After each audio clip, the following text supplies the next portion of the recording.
Yeah, one of the things about dungeon crawl. Oh, is this where you learn that it harms your ally? Yeah. She just took 41 points of damage. Yeah, one of the things about the roguelike dungeon crawl, they've made it an explicit goal to try to minimize the amount of spoilers that players need to read. That's good. I don't see how you could play NetHack without spoilers. It's pretty much impenetrable. Yeah, I've gotten to where I can probably ascend in NetHack without opening the wiki page. Mm-hmm. And there are a few of the more important price IDs I've committed to memory, but still I still don't really know everything about the game. I think my Valkyrie I probably didn't do a lot of referencing, but then I got Excalibur within the first 10 minutes, and the game was pretty easy from there. So yeah, it'll depend on... You couldn't do it with an archaeologist, I bet. You couldn't do an archaeologist ascension without looking some stuff up. I know I couldn't. Yeah. That right there is the monster that will willingly attack other monsters. That little demon-looking guy? Mm-hmm. Okay. And if you'd let him live, he would have gone and killed that. I must have thought it was strange that he walked towards that pumpkin head. So okay, now I know. And I tried to straddle the Etrian Odyssey music because that was another. It just fits well for this sort of thing. It does. It's like you could just have the entire Etrian Odyssey trilogy soundtrack, and it would be fine. Although truth be told, Etrian Odyssey 2 and 3 are also on my shame list. I didn't play much of 2 because I played. Because when 2 came out, I hadn't finished 1 yet. I had like 3 or 4 more floors. So I went back and burned up those last few floors, and then I kind of didn't want to play Etrian Odyssey anymore. Well, yeah, I haven't played 2 or 3, and which is weird because the first one's one of my favorite DS games. 3 is excellent. In all honesty, Etrian Odyssey 3 makes Etrian Odyssey 1 look like garbage. I've heard that. Is the post game worth playing? I haven't gotten to the post game yet. Because the post game in Etrian Odyssey 1 was just, ugh. It was pretty. Yeah, I didn't do the post game in 1 because it was really bad. But 3, Etrian Odyssey 3 is so easy. It's like you get to a point in the game where you know enough about the classes that you can make a party extremely powerful, and I think that's very cool. As opposed to Etrian Odyssey 1 where you had to rely on like one buggy skill to get through the game.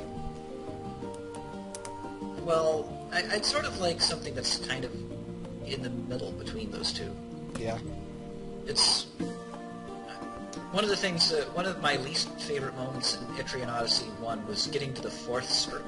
No, not the fourth stratum, the third stratum, and realizing that I was already powerful enough to deal with the FOEs. Oh, no. See, I don't have any idea how you did that, because I got to the fourth stratum and I couldn't do anything.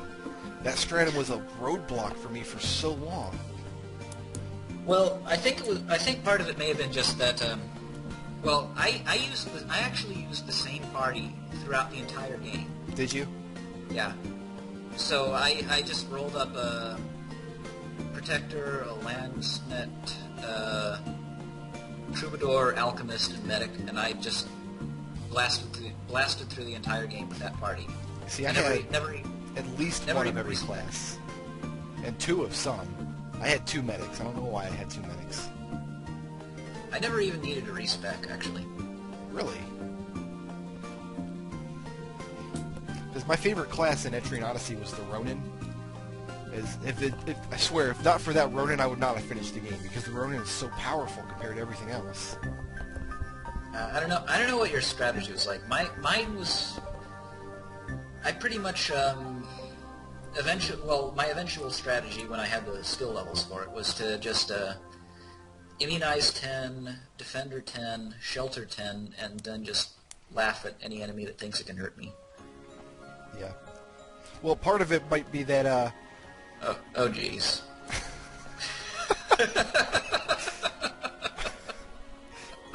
I thought you would appreciate this. I contemplated something along these lines, and I decided not to. Because I'll be honest, when I open up your PM and I saw a bunch of YouTube links, I'm like, okay, it's going to be Winter Wrap-Up, Winter Wrap-Up acoustic version, Winter Wrap-Up Euro Trance dubstep remix. I mean, I really like Winter Wrap-Up. Who doesn't? I forget what I was talking about now. Something about roguelikes or video games, probably. They're fun. Video games are pretty fun. But I reached a point in this cave here, I think, where I was just so on edge because I knew that I was very close to the end of this, getting her home. I think this is the last floor before the end. And it's like I had to go through this entire floor, and I tripped switches, and alarms were going off, and I was so frazzled. Yeah, that's something that's one of the metrics by which I like to judge roguelikes is how much does it do that? And then the stairs were right there the whole time. Oh, there you go.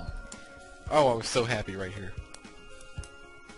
But yeah, one of the things that I like to judge roguelikes by is, like, how on edge can it put you without actually killing you, just outright. That is a fine line to walk, though. Yeah. And this is what I think one of the weaknesses of dungeon crawl is that it just has a tendency to kill you. And NetHack kind of goes the other direction because you reach a point in NetHack where virtually nothing is dangerous anymore. Well, I've given a little bit of thought to that, and I think it's just sort of related. It's sort of related to the length of a roguelike. The length. See, if a roguelike is very short, it's kind of okay for it to keep the pressure on you for the entire run. Because if you lose a run and you're only an hour or two into it, even if that's close to the end, it's still something you can recover from and pick it up and keep playing. Where would you say that Binding of Isaac falls on that scale? The Binding of Isaac is short enough that it's not that infuriating to really lose a run to unfair circumstances. I mean, it's annoying, yeah, but it's not as infuriating as it is in some other roguelikes. Well, on the subject of keeping up pressure, though, I've always found Isaac, like, if you walk into a new room, and either the room is going to be trivially easy, or it's going to be extremely difficult, and there's almost no in between. I think that becomes an issue as you sort of learn the rooms. There are a few rooms that are just sort of designed to get you the first time that you see them, and aren't that hard whenever you see them again. Well, see, there's a few rooms in Binding of Isaac that I never got used to. Anything with those exploding black eyeball guys down in Sheol, I can't deal with them. Whether I could deal with them sort of depends on what I have, actually. If you get to that point and you cannot one-shot those little eyeball guys, there's almost no way to finish the run. And in fact, my preferred strategy in Sheol is just to use a tarot card or something to skip directly to the boss. Because walking around Sheol is awful. Yeah. I mean, if I'm at the level before this has happened to me once or twice. If I'm at the level before Sheol and I have the choice between a Sun Tarot and an Emperor Tarot, it's a hard choice. Well, see, Emperor is the one that takes you right to the boss, right? Yeah. Oh, see, no, that's not a hard choice. Take Emperor every time. Well, Sun is the one that magic maps the current floor and restores your current health and basically kills everything in the current room.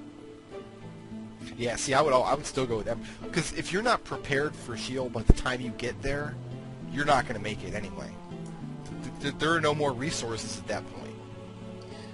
Usually there aren't. I mean, you might get lucky and find an arcade, but well, there is no arcade in Sheol, but sometimes you'll find a slot machine or a golden treasure chest. I once picked up the Sad Onion in Sheol. sad onion. No kidding, that is one of my favorite items in Isaac, is the sad onion. Oh, I'm with you on that one. I think And it was great because that particular run I was doing. I had Brimstone plus Inner Eye, which is a really weird combo. Yeah, it sounds like it. See, the Inner Eye Brimstone combo is it's like Brimstone takes 3 times as long to charge, but does 3 times as much damage. Wow, yeah. Sad Onion helped a lot there. I think I was disappointed. First of all, I think I was disappointed that it was just a warehouse here, because for all the trouble I went through for that little brat, it's like, I don't know. It's like I think I deserved a golden statue in my likeness. This is the last warehouse in the game. Well, and yeah. it's also, the other thing I was disappointed is that it was so small. Like you only put like 7 things in there. Yeah, but by this point you usually have some jars. Now, if you put stuff in a jar, then put a jar in the warehouse, does the stuff stay in the jar? Yep. Okay. So I wasn't sure if it did that or not. And this is also just kind of the point right before where the game turns nasty on you. So the next 2 floors are the swamp, and you usually want to get out of them as quickly as possible. Because there are enemies that will reduce your level, there are enemies that will reduce your strength. And there are enemies that'll that just rape you straight up the nose like this guy did to me right Yeah. There are enemies that will corrode your gear. That's awful. So you usually just want to get out of the swamp as quickly as possible. So you did notice, though, that I put all my useful gear on the floor in that warehouse. So next time I roll up through here, and I guess that's the idea of the game, is you want to have resources at every layer of the game. Mm-hmm.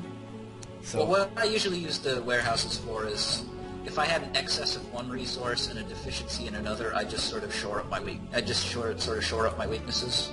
Yeah. So one run I might have a ton of food, so I'll just drop it off at that warehouse, and the next run I might have no food at all by then. So I just pick up a few rice balls and maybe drop a sword or 2. Well, here's another thing that might be different in the DS version. If you take an item that's been identified and put it in a warehouse, next time you go back to that warehouse, it will be unidentified again. Like that's not an issue in the DS version, because when you get to a town, everything's all the stuff identified anyway. Like that bracer on the floor in that warehouse, I know it's penetration, so I named it penetration. But here's the Toto pot trial. Ah, yeah. So I could play a game that is just these little puzzles. Now that I know how Shiren works and how the stuff functions, I could just play 50 of these puzzles in a row. Yeah, there is actually 50 puzzles in this game, and then after you clear the 50th and win the main game, there's sort of a 51st puzzle that gets unlocked. And is that Only it's not really a puzzle. It's a 100 floor dungeon that is just absolutely that's the super dungeon soul-crushingly thing. hard. Yeah, there are items that appear in the phase final problem that don't appear in the main dungeon, and some of them are just absolutely heinous. And the identify rules are different too. Like, aren't scrolls and things randomized now? Scrolls and herbs are both randomized there, and there's one herb that will reduce you to level 1 if you eat it. Awesome. There's a staff that will promote an enemy to its maximum level if you zap it. My mammal meat on the ground there. So I'll save that for my very final run, I think. That can just sit on the warehouse until I'm ready to win this game. Yeah, you throw mammal meat at you read a Scroll of Confusion to neutralize all of the stuff that's with the final boss, throw mammal meat at him. That's more or less how I won the first time. And that pretty much brings us to the end of this particular run. So you see why I couldn't throw this run away, because I finally rescued that little girl. How lame would it be for me just to show up and, oh, yeah, hi, I'm Bricker, this is a video. I did important stuff off screen. So yeah, I know what you mean. So I guess the video is, we're not recording anymore? Well, it's still recording. I was just about to say, thanks for hanging out, and but no, then you went and ruined it. So now I have forever brought shame upon myself. All right. Well, thanks for teaching about roguelikes and talking about Shiren with me, and for salvaging what remained of this video. Thanks for having me.